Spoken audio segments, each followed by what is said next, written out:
পাহাড়ে গেলে কার কথা মনে পড়ে সৌমিত্রিষার? কার জন্য শেয়ার করলেন লতা মঙ্গেশকরের গাওয়া বিখ্যাত গান তেরে মেরে হোঠবে? যদিও প্রেমিকের নাম প্রকাশ করেননি, কিন্তু জানিয়েছেন পাহাড়ে গেলে তুমি এবং এই গান ছাড়া সবকিছু অসম্পূর্ণ। অর্থাৎ কাউকে যে এই গানটা ডেডিকেট করছেন সেই বিষয়ে সন্দেহের অবকাশ নেই।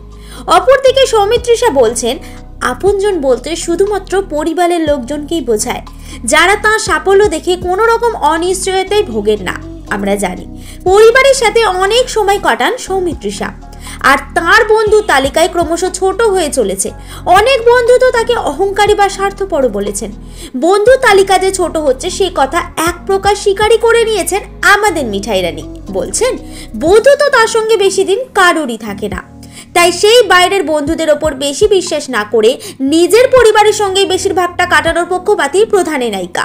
দেবী যে আবার ফিরতে চলেছে এ কথা সোশ্যাল মিডিয়ায় তিনি ঘোষণা করে দিয়েছেন, তাই আপাতত নজর একটু ঘুরে বেড়ানোর দিকে। তেমনই পাহাড়ে হট গোলাপি রূপে দেখা গেল তাকে। তিনি যে প্রেমে মজে আছেন সে কথা আর বলে দিতে হয় না। এমনই সেলিব্রিটির প্রতি মুহূর্তের হাড়ির খবর তাড়াতাড়ি আপনাদের কাছে পৌঁছে দিতে বদ্ধপরিকর টাইমলাইন ক্রিয়েশন। আপনাদের কেমন লাগছে হট পিঙ্ক সৌমিত্রিষাকে? মন্তব্য করে জানান আমাদের মন্তব্যের বাক্সে।